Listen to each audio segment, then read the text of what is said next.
We're back with another episode. This is episode 35.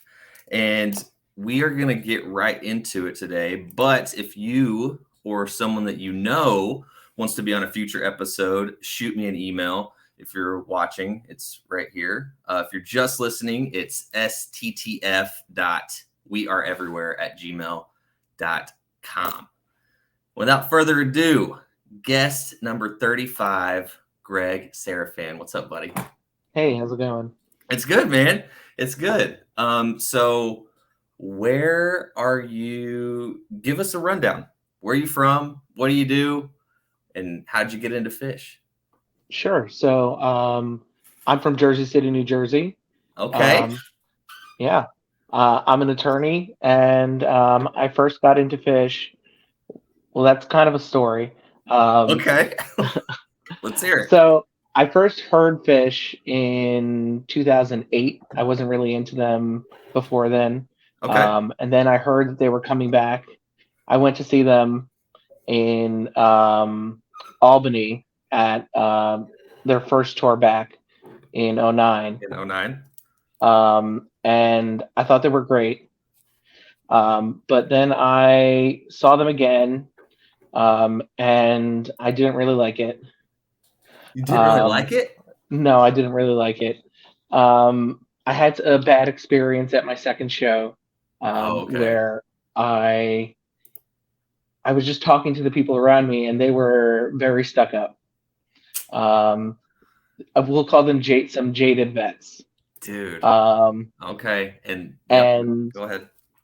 so after that, I would say I saw them another 20 times Hmm. um, before it really clicked. Okay, so it was a slow burn for It you. was a slow. It was 10 years and 20 shows before I was like, "Hey, I'm a Phish fan." Okay, got it. And that's interesting because like just the perseverance of it, it's like so did you know that there's like something there that was worth like going back and trying it over and over? Because after that first bad experience, like with the band, I would think that you would just be like, fuck this. So there had to be something there that like kept bringing you back. Yeah, I married a Phish fan. That will do it. That will do it. So like you're just like getting drugged to these shows and you're like, okay, I'll go. Yeah, my husband is a huge Phish fan, and he was Okay, like, "We'll go." So, like, for instance, like on a New Year's run, I would do one show out of the four that he would do, got it, or got like Baker's dozen, I saw two shows, he saw seven. it. Sure. So you're just like by default, like hearing Yeah, Phish all the time and like getting drugged to shows, and then finally, so let's fast forward to that moment. You said it was 20 shows later, 10 years later. That yeah. moment that it clicked. What was that moment? So 2019, my husband was away for the summer, Uh huh. and after you spend, like 8 or 9 years with someone, or 10 years with someone, you get kind of lonely when they're gone. And so I was like, hey, I'm just going to listen to the whole tour. It was during the summer, so as the shows come out, I'm just going to listen to the whole thing, like in a row. And somewhere around the Alpine show where they played that like 40-minute Ruby Waves, it wasn't that jam, but it was like the show before that, I think, where I was just like, hey, I really like this. And um, after that, it took me, I didn't see them that tour, but I saw them next. I did the Island tour Oh, okay. in 2019. I missed Providence, but I did Long Island, Charleston, and what was after Charleston? Whatever was after Charleston. I have no I can't. idea. I'm the worst with like remembering like places and stats and all kinds of stuff. Like, and this is the first time I've heard it referred to as the Island Tour. So it's this like Yeah, Island Tour 2.0. This is the first time I've it, heard that. exactly. Yeah. Um, but yeah, we saw the show on Long Island, which was not great. but I was like really into it. I was like, this is going to be great. This is going to be amazing. And then we're like, we need to get a poster from this show. So we got there super early and it was pouring. And we Oh, were just standing in line waiting. And we got inside and there were so many extra posters for that show. so you didn't even have to. Yeah. Yeah, there was no need. Um, but then we went to Charleston, and that was great. That was like an amazing vacation. Yeah. The food there is awesome. The city is cool, and the shows were good. What kind of food does Charleston have to offer? I don't know. Like, So Charleston has a lot of seafood, a lot of southern food. We went to a really good steakhouse one day. okay, It's definitely a foodie town for cool. sure. Did that translate? Did Charleston being a foodie town translate to the lot in that way, or was it just like the same run of the mill, like grilled cheese and So it was beers? a little different. I'm from the Northeast, and so Mhm. there were some different vendors that I wasn't used to, but it was mostly the same. It Same. was more. It was more just like in town, the restaurants were real bougie, and Yeah. uh, Yeah. we're good. Give us all your money. Yeah. Yeah, Hold on. exactly.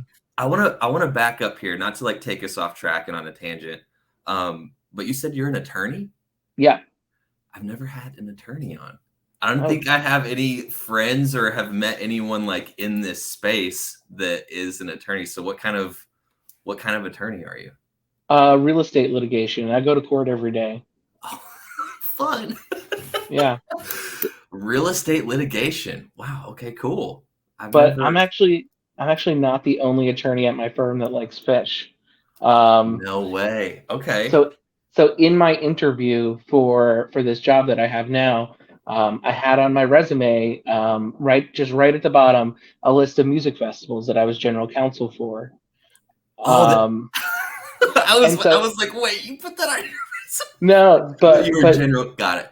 yeah, but in the interview, one of the partners turns to me and goes, "So are you going to um, the shows at MSG?" It was right before the makeup MSG shows Yeah. for New Year's in April, and I was like, "Well, if he's asking, I'm not gonna lie." So I was Yeah. like, "Yep," and he's like, "You going to all four?" And I was like, "Yep," and he's like, "Well, that's good. I've seen them 160 times." That's awesome. Were you like nervous in that because you were like, oh shit, like Well, I mean, I'm pretty public about going to see Phish. Like, I have a big Twitter account and I post about all the live music that I see. And I figured if it's going to be a problem, I'd rather it be a problem now in the interview than getting fired from my job for something they don't like. having to like conceal it throughout your it's like, hey, I'm going Yeah, on vacation. It's like, where are you going? You're like, Hawaii. yeah, Really exactly. going to see Fish. That's cool though. That's cool. So there's multiple people in your same wow. Yeah. It just goes to show we literally are everywhere. Yeah. Lawyers, radio people, wooks. it's everywhere, man. That's cool. So we'll fast back forward. So you had a bad experience right off the rip with Phish.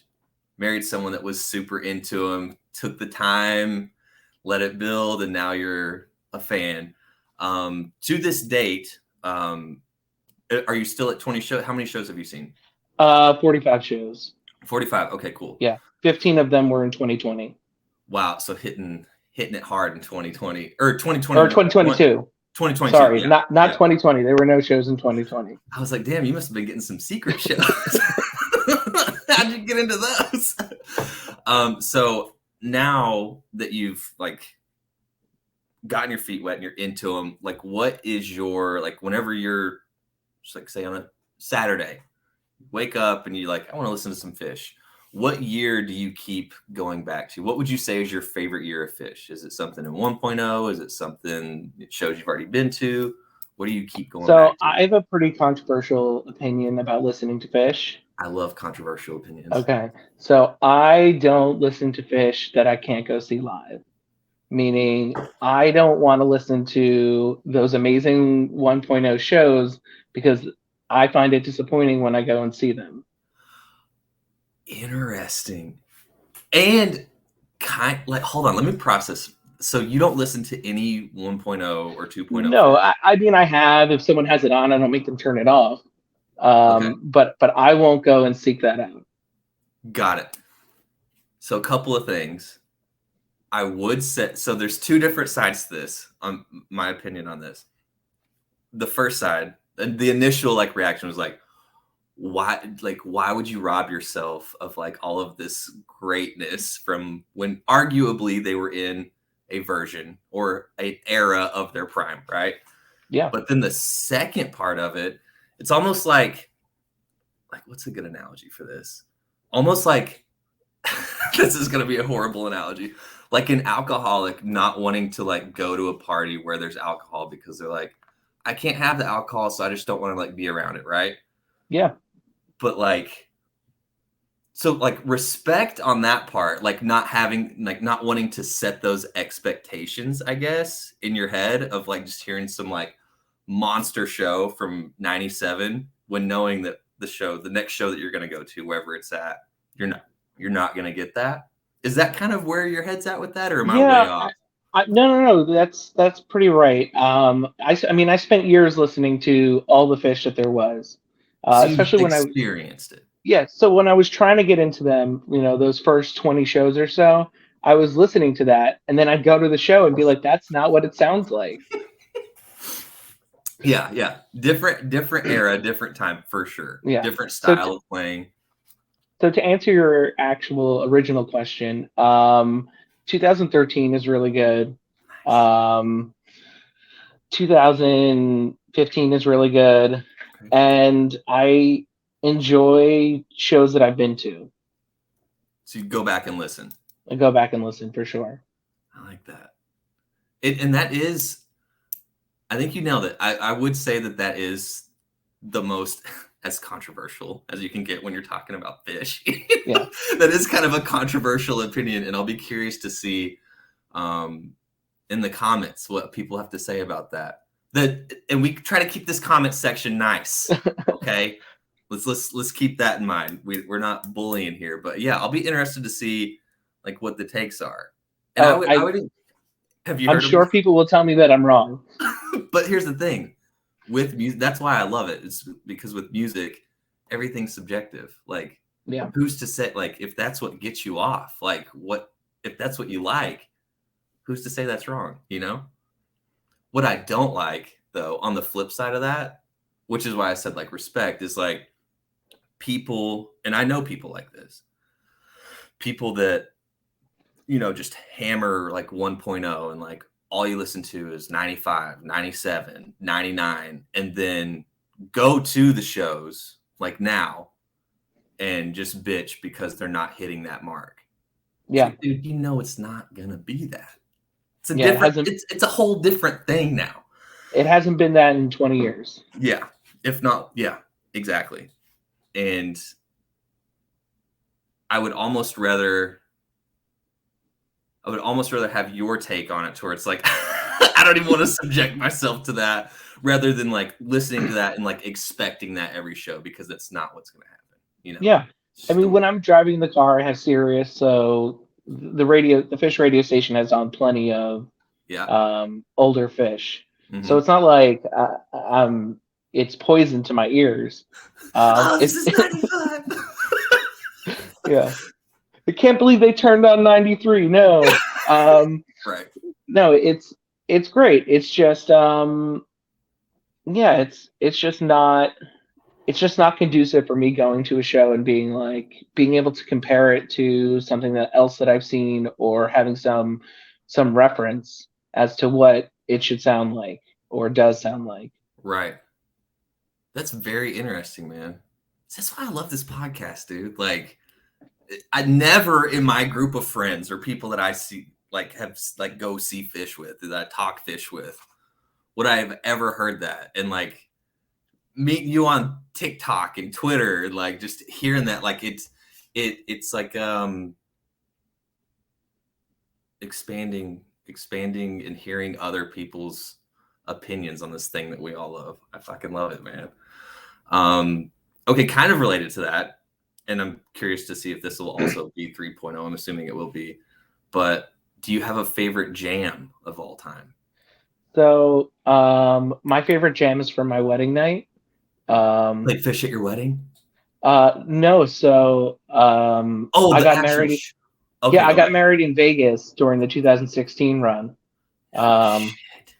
and my favorite jam is definitely the Golden Age from that night. It's about 25 minutes. Um, I would say that it's a top five 3.0 jam for sure. But it's just my favorite. It has special meaning to me, obviously. So is this happening the same time that you guys are getting married, We got or? married earlier in the day. Then we went to see Phish. Then we went to see the Disco Biscuits afterwards. Oh wow. Um, Talk about yeah, a fucking gnarly wedding, dude. That's fucking awesome. saw like 10 shows in 5 days. That's awesome.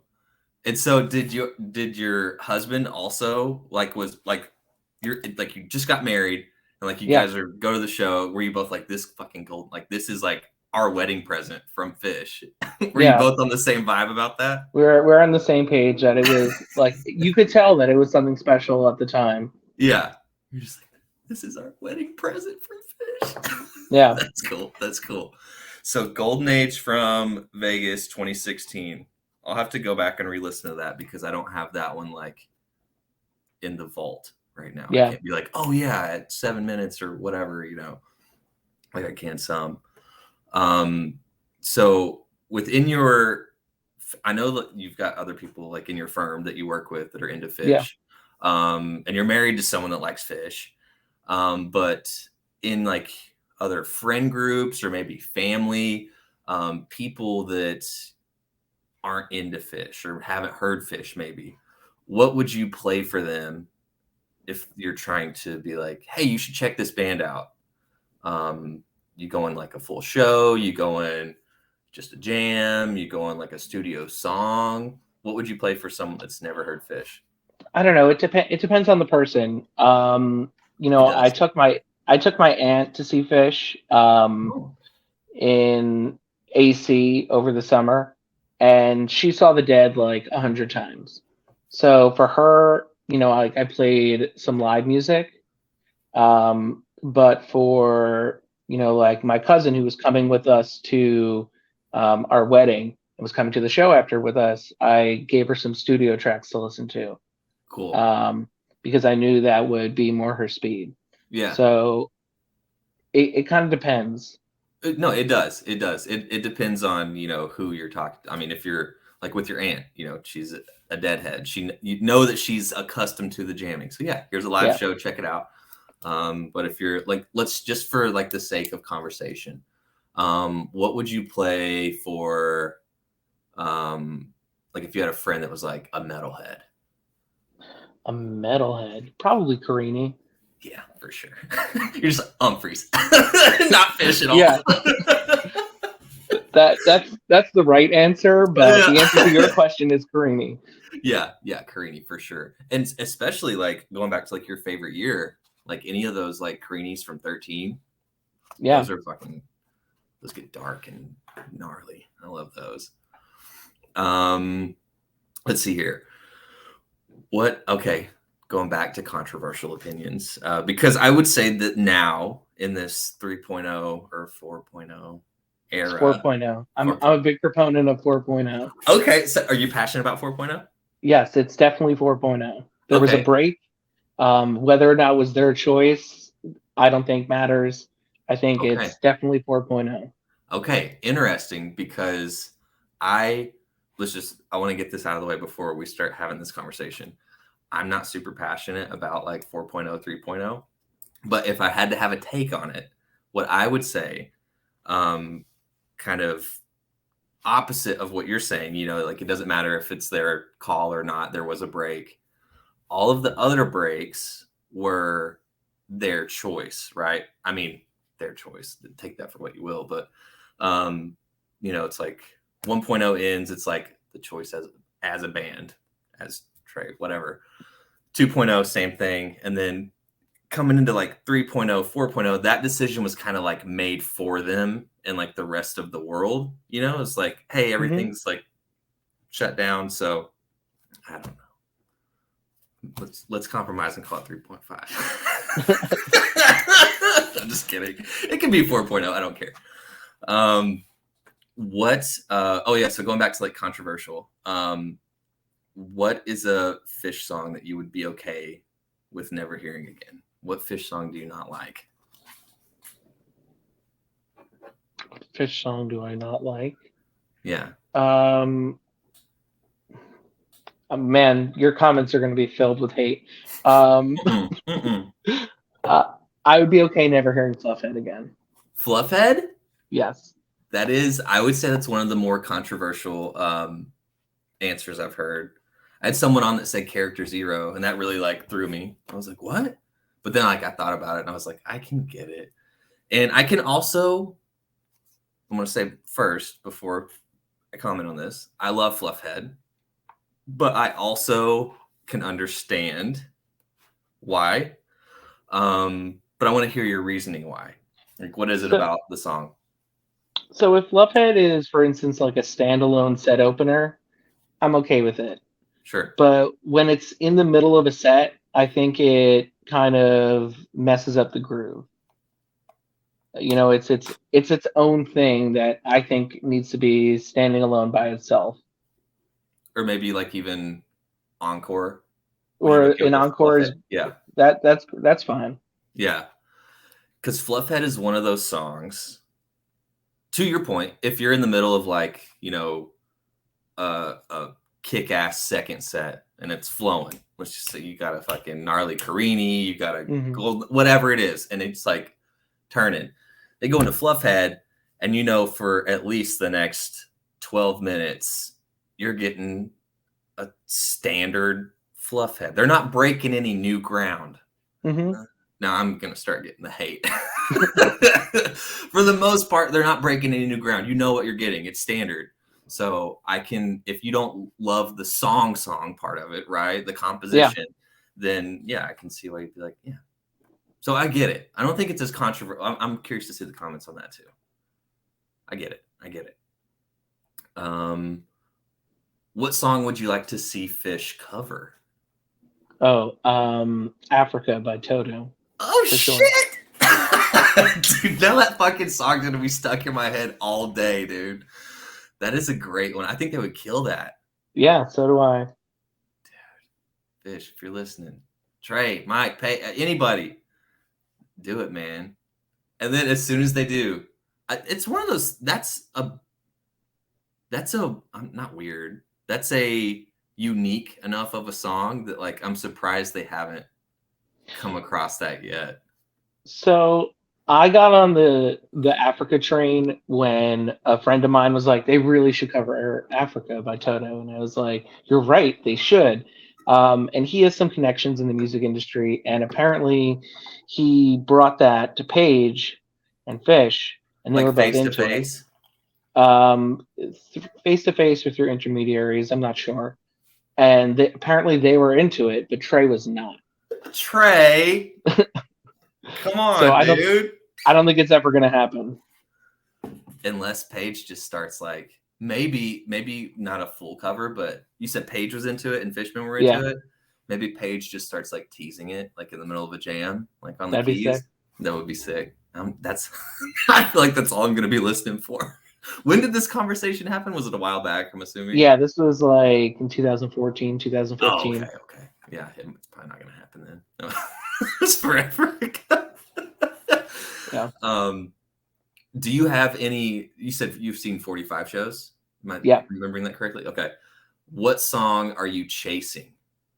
What song have you wanted to see out of those that you just like, man, I would love to get one of those? So over the summer, I was chasing Vultures and Sparkle. Okay. They played both, and I saw both. So now I'm not really chasing a song. You got both of your. I got both. You know, they played one, and then they played the other, and I was like, all right, they can play whatever they want now. I'm happy. Vultures and Sparkle. Interesting. I like it. Every time I hear Sparkle now, going back to the first episode that I did of this podcast, I asked this question. It was one of my buddies. I was like, what song are like, or no, the question that I asked him about Sparkle, he answered with, "What's a Phish song that you would never want to hear again?" And he said Sparkle, and I was like, "What?"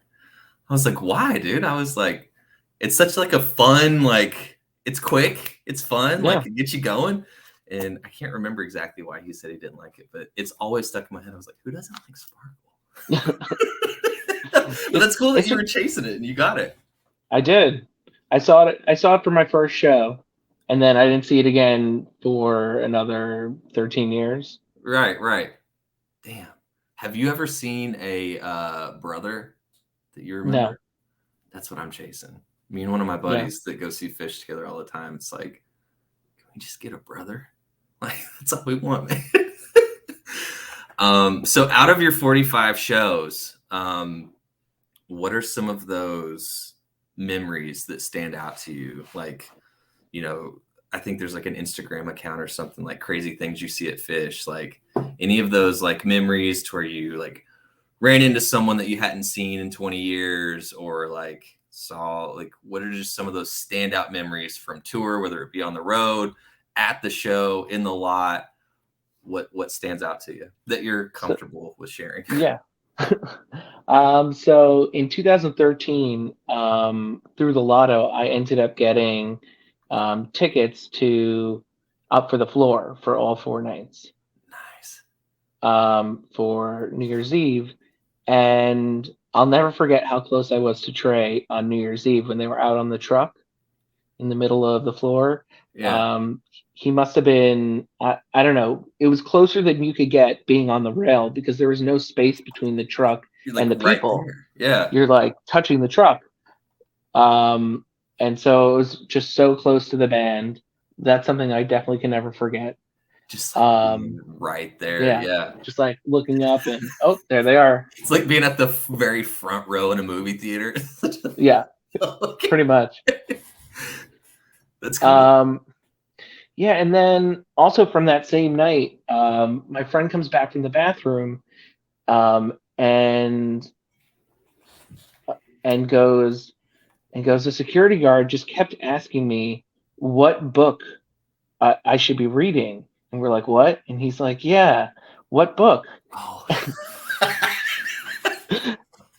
And apparently the security guard questioned him for like a few minutes and like didn't understand what it meant, and that was just, I roll every time I think about that. It's just hilarious. Yeah, it's like the inside. It's like I'm sure he saw like a bunch of fucking shirts or like stickers or whatever, or just hearing people say like, "Read the book, read the book."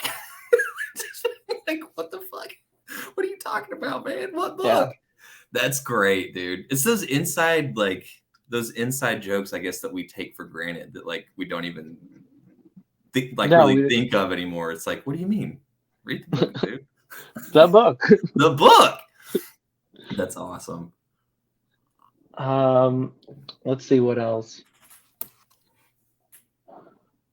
I don't know. Phish is just like, whenever I see people there. I saw my boss there. That was from in the the interview. From the interview. That was interesting. Yeah, you're like, I'm like, all right, so like this is your natural habitat, and I can see that now. But also, was it like a weight kind of like lifted to being like, okay, me and my boss are into the same thing. We both know what happens here. It's like, well, so when I first started that job, I was like, all right, so I'm gonna see him at a show. Like it's gonna happen. We live in the same city. We go to the same shows. yep. And I forget what night of the run it was, but I was like, I'm definitely gonna see him. And I was there in a head to toe leopard tracksuit with in a fur leopard coat, and I was like, this is going to be the night that I see him. I just know it. It's been 4 nights of this run, and this is going to just be the one. And it was. Yeah. Did he comment on your outfit? No, he just like, it was like nothing. That's awesome, dude. Leaving it at like where it's supposed to be, not being like, oh, this is one of our attorneys. Yeah. Pretty much. That's cool. That's cool. Speaking of like talking about stories now or like favorite memories, starting off this episode, and we don't have to dig it up if you don't want, but like you had mentioned that you had a bad experience, so like a bad memory whenever you first started seeing Phish. You said you were some jaded vets. What did that story look like? I'm curious. And if you don't want to share, it's fine. But. No. So I was there. I was in college or I just finished college, and I was with one of my friends. We drove up to SPAC, and he had never seen Phish before, and I was like, I had gone to one show before and it was awesome, and I was like, hey, it's going to be great. And we got there and we started talking to the people next to us, and both of us are big Disco Biscuit fans, and they just like went into the Disco Biscuits and were telling us how they were terrible and that the scene was terrible and that we were terrible for liking them. Just they just like these people that I had never known or had never met before were just like saying all this stuff that you would never say to a person in the real world about something they liked. Like they went out of their way to shit on make us feel like trash. Yeah. So is this like in like the lot beforehand? Is this in the show? Is this was in the front row of the lawn.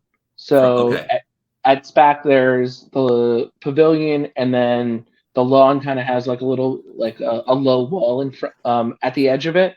And so we were right at the edge. We could see through the pavilion. We're like, this is a great place to stand. Yeah. And we just were talking to the people next to us because, that's what you do when you're waiting for the show to start. And so it wasn't during the show.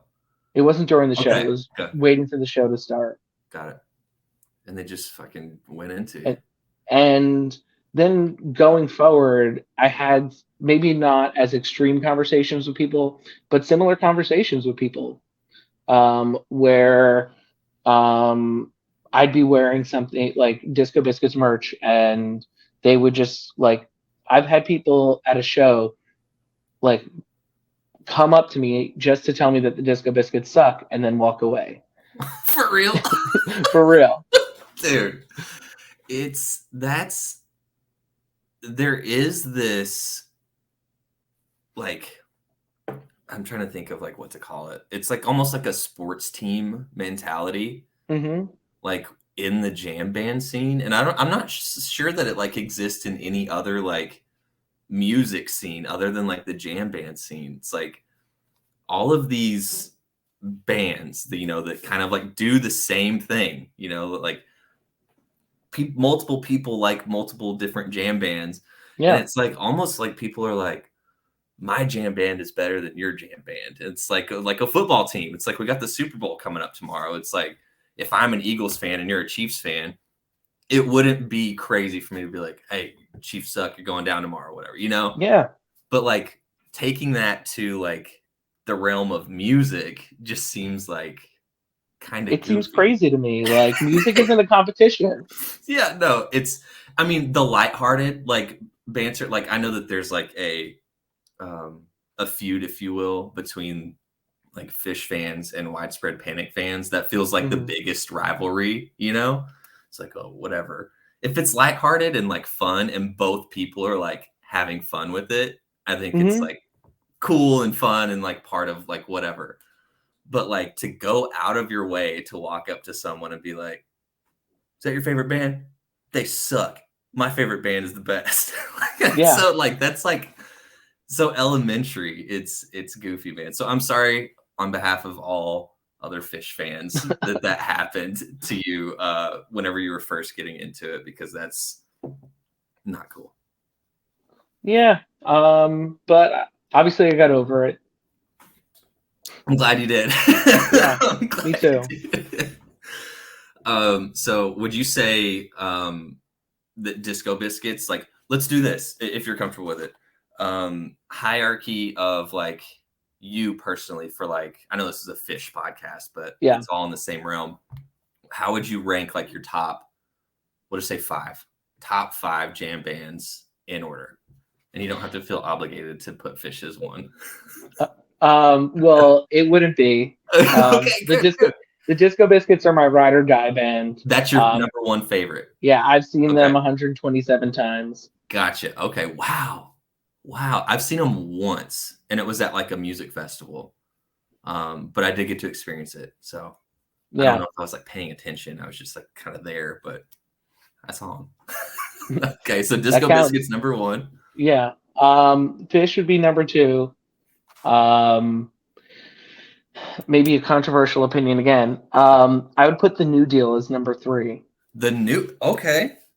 The New Deal is one of those bands that I'm aware of, and that like I haven't seen. I haven't really like gone out of my way to listen to them, but I'm aware. Yeah. So what kind of? I mean, I guess like what kind of style is The New that? Deal is even more electronic than the Disco Biscuits. Okay. So you okay, got it. Yeah. And I love their studio albums, which is not something you can normally say for a jam band. Sure. Their studio albums are concept albums. The synth player is a TV music producer, so it's very composed. It's good. It's Cool. good listening. I'll Yeah, have to check them out. New Deal. Okay. So that's number three. that's number three. Number four would be Government Mule. Okay. You can argue whether or not they're a jam band. Sure. And then I don't know who I'd put next. Maybe Umphreys, but probably Lotus. Oh, okay. You can also argue whether or not they're a jam band. You can't. Yeah, it's like one of those things. Like once you start getting out to some lines get blurred. You know, it's like what is a jam band? Interesting. Well, maybe I'll start including that question on every episode, just to kind of see like where people are at. You know, because there's so many jam bands at this point. Like, well, I have to say, and this is for all of your listeners and viewers, that I only did not list the Grateful Dead or Jerry Garcia Band because neither of them are a jam band. Okay, well, let's dissect this. We're dropping bombs late in the episode. Okay, so you don't listen to the Grateful Dead, or no? I love the Grateful Dead. Okay, but you didn't list them. That's what you said. I didn't list them because you're saying they're not a jam band, right? Jerry Garcia Band is probably my like number two listen to music. Got it. But it's not a jam band; it's a soul band. Okay, so hold on, because I feel like if you could like meme me at this point, it's like the the lady that has like all of like the math equations going. I'm like trying to figure out like where to go with this. So let's start with the Grateful Dead. Sure. Why? And I think we can both agree that for like mass population, a lot of people would say the Grateful Dead are the founding father, one of the founding fathers. You could throw Allman Brothers in there too, of the jam band scene. They carved the way. So in your opinion, your take on it, why would you consider them not to be a jam band? So I do consider them the creators of the jam band genre. Got it. They are calling them a jam band is not really, it doesn't really describe what they are. They're Americana, they're country, they're bluegrass. But also, they influence the development of the jam band genre. Probably you could say that they were 60% of the influence of the creation of the genre. For sure. If not more, but if not more. But at the same time, their type 2 jamming is pretty limited to drums in space and maybe like a dark star here or there. I would say Phish is probably the first big jam band. That's an actual jam band as opposed to all these other things. Got it. I've never heard this take on it before, so forgive me. I'm trying to process and be like I'm trying to take my head where your head's at right now. Yeah. Because I would classify the Dead as a jam band because they're so like that was like before Phish, like, well, I guess there's some crossover there, but like, yeah, before Phish was even a thing, like they were doing this and they were stepping out and they were breaking the structure of, like the, chorus, verse, whatever. They're going type 2. So yeah, I would throw them in there. But you're saying like they just created They created it, but they didn't necessarily. They aren't confined by that definition, I don't think. Interesting. It's going to take me a while to process this, and then I'll get back to you like on Twitter or something. Yeah. Like I've said this to all of my friends, and they told me that I was completely wrong, and then they all come back to me, like a few weeks later, and they're like, you know what, I'm on board with this. It's going to take me a minute, and I don't know if I'll be on board with it because I'm still to this point. I'm like, yeah, the Dead is definitely a jam band, but let me sit with it, and then we'll revisit it. I'll give you a little bit more to chew on. Okay. So, for instance, the Allman Brothers, I don't think it's a jam band. The Grateful Dead, I don't think it's a jam band. Widespread Panic, Phish, the Disco Biscuits, Spafford, Papadozio, those are all jam bands. Okay. Lotus, STS9, not jam bands. Okay. So let's to be able to we need to define jam band first then. Yeah. I think that's the first step. So like, in your opinion, what defines a jam band? Like, what are the criteria? Consistent type 2 jamming at every show. At every show. Yes. And you don't think that the Dead would fall into that? I don't think so. Okay. I think that some years they would, some years they wouldn't. Their early 60s stuff, sure, that's a jam band. Okay. When you get them into the 80s or 90s, they're jamming on some songs, but the rest are jammed out, composed sections of their songs. Jammed out. Kind of like if you think about like Bruce Springsteen or Dave Matthews, they jam out their songs, but they're not going into type 2 jams. Not discovering new territory, if you will. Right. Okay. Exactly. And that's why you were saying, like, that's why you use Dark Star and Space Drums as the example. Because that's like breaking structure. Okay. Interesting. Dude, multiple times throughout this episode, you've made me like really think about things that I haven't thought about Phish or, just the jam band scene in general. That's interesting. I am going to have to process these things, though, and I will get back to you. All right. That's cool, though. I love hearing different opinions, man, because, like, if you just stay, like, talking to or hearing the same, like, opinions over, and I'm not saying about any of my previous guests. That's not what I'm saying. But just, like, overall in general within, like, this community or this world, if everyone had the same take or the same opinion, it's going to get pretty boring pretty fast. So thank you for sharing your thoughts and thank you for coming on. And it was nice meeting you, man. So hopefully we'll get some summer tour dates soon, and maybe I'll see you at a show. Are you going to any of the West Coast shows? Are you going to Phish Mexico, doing any of those? I'm not. Last year was my year of Phish. And this year is my year of the Disco Biscuits. Oh, okay. Yeah, because we were going to try and get you on last week, and you were seeing the Disco Biscuits. So yeah. Right on. And that is your number one. So there you go. That is my number one. I'm going to try to see them this year as many times as I saw Phish last year. That's my goal. Okay. So no Phish this year, unless they're just in your backyard. There'll be plenty of Phish, I'm sure. Okay. But Disco Biscuits is the priority. Yeah, exactly. Gotcha. My husband doesn't think so. He has the exact. He's like, I don't think that's the case. Maybe for you. Uh-oh, we got some Family Feud going on here. So he's gonna be like, "Hey, we're going to these Phish shows." You're gonna be like, "No, we're going to these Biscuit shows." I mean, if they're not at the same time, we could do both. Do both. I like it. Cool. All right. Well, hang out. I'm going to stop the episode, and then we'll talk logistics on when it comes out and everything. Thank you again, Greg, for being on. I loved hearing your opinions. I loved hearing your story. And hopefully we'll see you at a show soon. Yeah.